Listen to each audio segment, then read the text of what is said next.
Si une personne est inconsciente, ne réagit pas et respire, vous devez la mettre en position latérale de sécurité.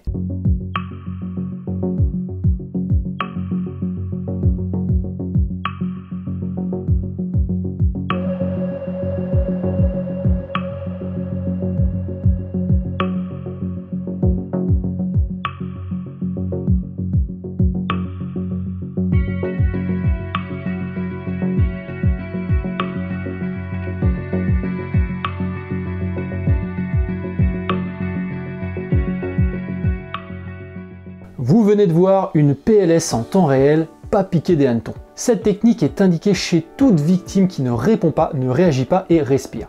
Généralement suite à une perte de connaissance, à la suite d'un événement non traumatique. Si une victime a une perte de connaissance suite à un événement traumatique, tel qu'un accident de moto par exemple, ou une chute d'un toit, ne la bougez surtout pas.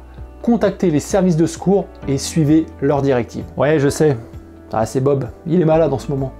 Capuche, tour de cou, faut qu'il se protège un peu. Oui, on va répondre à quoi sert la PLS. Alors, la position latérale de sécurité permet de maintenir libres les voies aériennes supérieures de la victime en permettant l'écoulement des liquides vers l'extérieur et en évitant que la langue ne chute dans le fond de la gorge. Maintenant, on va voir en détail la réalisation de la PLS chez l'adulte. Alors, vous pouvez mettre pause à la vidéo pour prendre le temps de vous abonner à la chaîne YouTube. Vous likez, commentez, partagez. Et allez chercher votre conjoint ou votre conjointe pour réaliser en temps réel la PLS. Mettez-vous en condition, vous êtes le sauveteur. Dans un premier temps, on va préparer le retournement de la victime. Pour cela, vous allez retirer les lunettes de la victime si elle en porte. Rapprochez délicatement les membres inférieurs de l'axe du corps. Placez le bras de la victime situé du côté sauveteur à angle droit de son corps. Vous pliez le coude de ce même bras en gardant la paume de la main de la victime tournée vers le haut.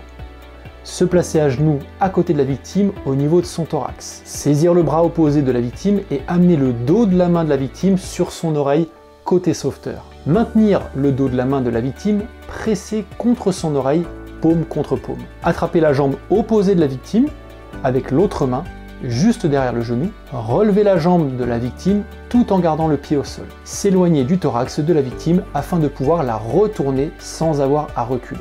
Dans un deuxième temps, on va retourner la victime. Pour cela, vous allez tirer sur la jambe relevée de la victime afin de la faire pivoter vers le sauveteur, donc vers vous, jusqu'à ce que le genou touche le sol, délicatement et en un seul temps. Dégagez doucement la main du sauveteur située sous la tête de la victime, tout en préservant la bascule de la tête en arrière, en maintenant le coude de la victime à l'aide de la main du sauveteur précédemment située au genou. Dernière chose, on va stabiliser la victime. Pour cela, on va ajuster la jambe de la victime située au-dessus de telle sorte que la hanche et le genou soient à angle droit.